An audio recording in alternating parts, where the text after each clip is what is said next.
everyone, and welcome to another edition of Books and Banter, your Medina Library's video blog as to what the experts are reading.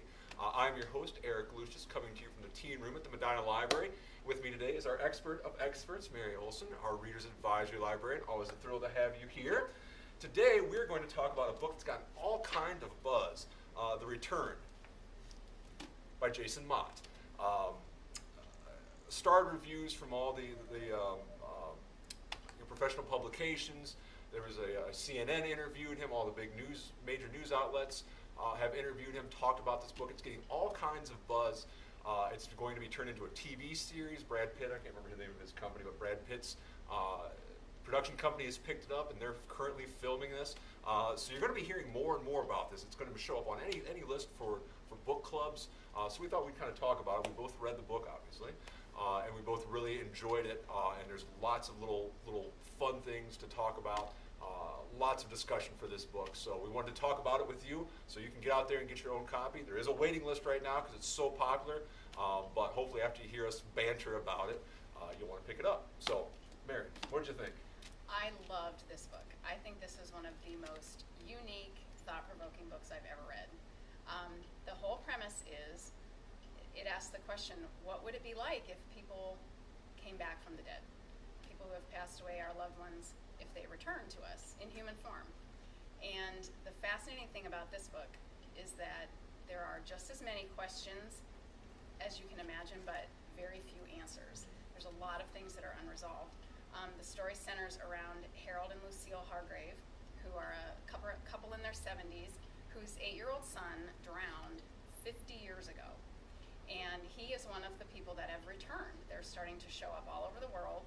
There's a bureau set up, international government bureau set up to try to reunite people with their family as they show up. And what's happening to the families whose people come back to them, and what it's like to be somebody who is one of the returned. The structure of the novel is really interesting because it focuses on the town of Arcadia, small southern Mississippi town where the Hargraves live. And Jacob comes back to them, and then there's some other people that have returned to Arcadia. But then interspersed with those chapters is a very short chapter that's told from the perspective of one of the returned. So you really see what it's like to be someone who has a loved one return to them, but what it's like to be that person who comes back. And you would think that it would give you insight and answers as to how this is happening, what on earth is going on, where have you been, but it doesn't. And to me, that's the most really super effective mechanism to move the plot along in this book.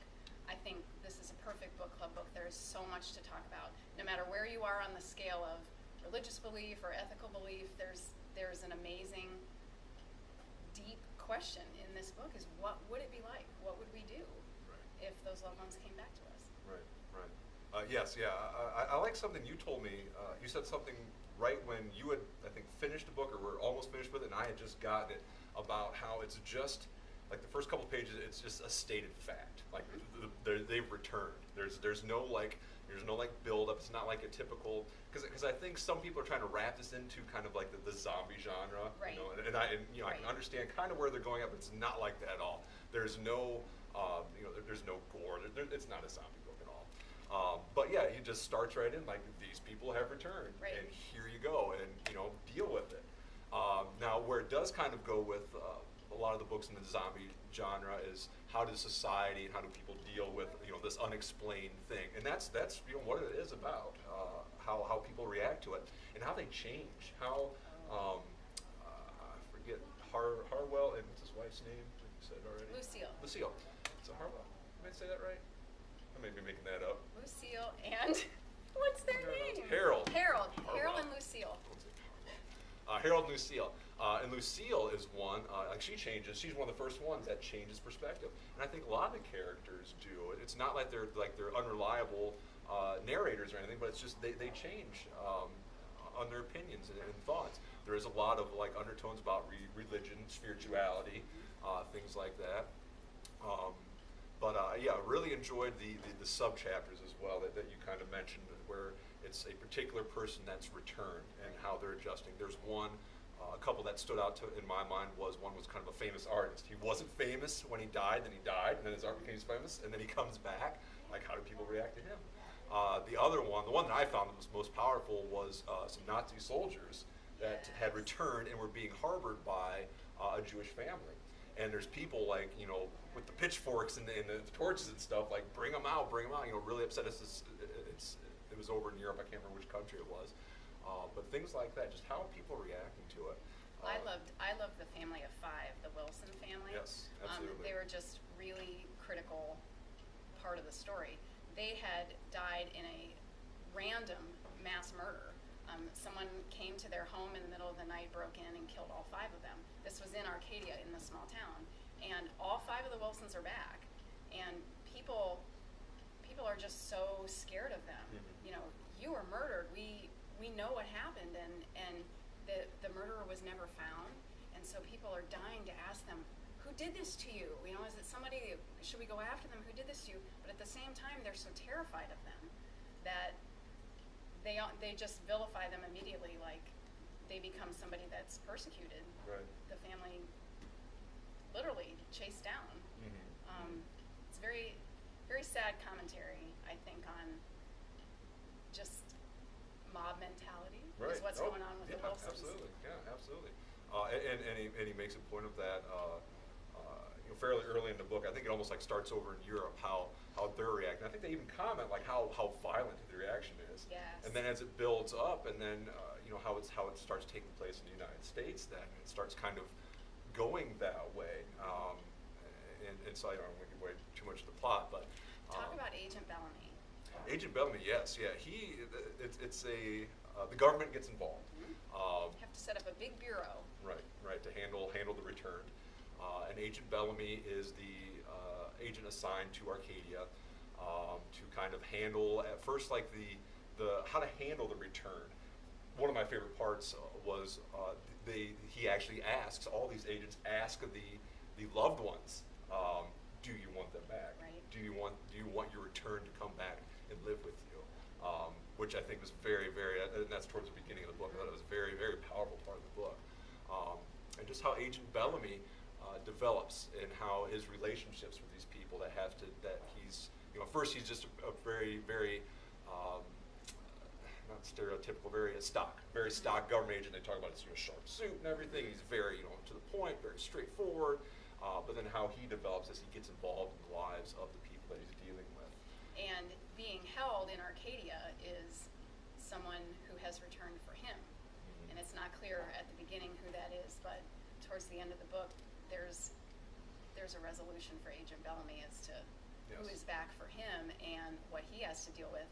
He has to put up a front of, I'm the G-man in this whole thing, yet he's having a very emotional experience with the return as well. Right. So it really touches on a lot of different things, and you know how society reacts, and you know the commentary on how we are, like how we perceived our lost loved ones, you know, and it really makes you think, what would you do in that situation? How would you react, and how would the community react around you? Well, and there's an interesting angle too. There's a man named Fred Green who is incredibly angry. And he is one of the leaders of the group that's trying to persecute all the return. And his wife had passed away, and she did not come back.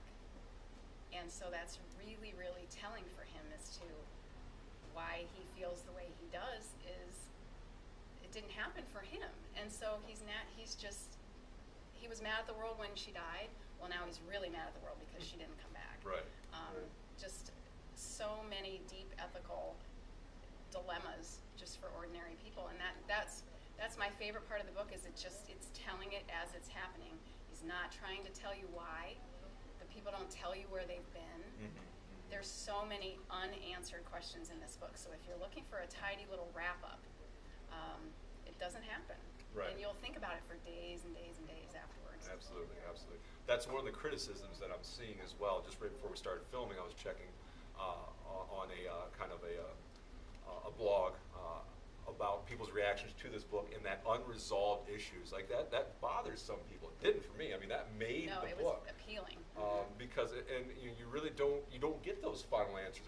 There's a couple things that you find out about the return that they don't sleep a lot, but they eat a ton, right? I think that's what it is. And you know, you don't really exactly find out why all these little things are.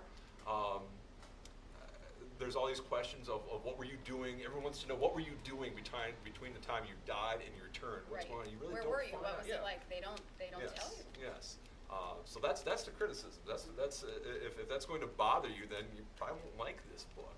There's folks out there that did bother them. They didn't get that resolution. But again, I think for both of us, that was the fact that there wasn't a resolution. It was much more thought-provoking. And I think again, this is why it's a perfect book for book club because it leaves so many unanswered questions. So The Return. Return. Get it? Yes, very good, very good. The wine pairing for this one, I do have a Malbec. We're going to go with one of my favorite producers out of Argentina, Catina Zapata. This is the 2009 Catina Zapata Malbec. The reason I went with this, Malbec's one of those old grapes, used to be widely grown in France. It was part of Bordeaux blend. It's still a minor part of the Bordeaux blend. Much more Merlot, Cab Sauv, Cab Franc are the big three. Malbec can be a piece of it. But Malbec kind of disappeared, just like see where I'm going with this? This is good. That's clever. Yes. It kind of disappeared for a while. It reemerged in Argentina. No explanation. There probably is an explanation. I don't know about it, but it makes the story better too. I say there's no explanation of But the why. grapes aren't talking. No, grapes aren't talking. So it's unresolved. But it's showing up in Argentina. It's now become Argentina's big grape. Malbec has made the Argentina wine industry. But Malbec has not quite reached the normal, if you will, the big wines, the Bordeaux's, the Burgundies, the Brunellos, the Barolos out of Italy, the Napa Valley Cabernets. Malbec, is it going to reach that plateau? Is it going to become one of those big wines? It's not. It's an unanswered question yet. So you can pick this up at, I think you can get this at most grocery stores. A little bit pricier. This bottle will run about $18 to $22, but very, very good. Okay. Anything else about the Return? I think we've bantered about that. It's hard to think of somebody that won't like this book, except if you're the neat and tidy resolution kind of person. Yes. Really, Right. there's something for everyone in this book. I think so. Absolutely. I have one other book that I just wanted to mention, kind of along the lines of the Return, because we're talking about how people in society react to strange, unexplained events. There's with unknown origins and unknown purposes. This is Strange Bird from Anna Jansson probably, Swedish crime writer. This is her first book published in English. She writes the Maria Wern series. Basically, you have a bird flu breaks out. There's a search for the cure. There's a search for the scapegoat. Who kind of caused this thing. Ultimately, there's a nurse who makes some type of discovery, and then she's murdered for it. And that's where the mystery comes in. Why was she murdered? Who's trying to cover up what? What's going on? Great reviews across the board. Library Journal, Publishers Weekly. Everyone gives them starred reviews. I think if you're a fan of Scandinavian mysteries, you'll probably like this book. It also has a lot of medical details, so that'll bring in your Michael Palmer fans, Robin Cook, even Kathy Reichs. So again, one of those books on my radar. Have not read it yet, but looks very interesting. Strange Bird. Go ahead and get yourself on the waiting list for this as well. Just a couple other things coming up here in the library. We have on November 14th is our next Writers Live luncheon. Les Roberts, local legend. So go ahead and pick up your tickets for that if you're interested. We have this weekend is the Medina Fall Foliage Tour, and our Seville Library is part of that, the Harvest Festival. So that'll be this weekend, the 12th and 13th of October. All kinds of great books coming out in October. All kinds of big-name authors have new books. John Grisham has one, Scott Turow, Jennifer Cheverini, Daniel Steele, Ted Decker, Iris Johansson, Sarah Pretsky, John Sanford. All those authors have new books coming out in October. So if you haven't already, pick up our newsletter. Get on the waiting list. There's going to be a waiting list for those books probably. But do that. Wonderful stuff. Anything else, Mary? No? Okay. Wonderful. All right. Well, thank you for joining us. Check us out. You can follow me on Twitter, books_banner guy, and we'll see you in the stacks.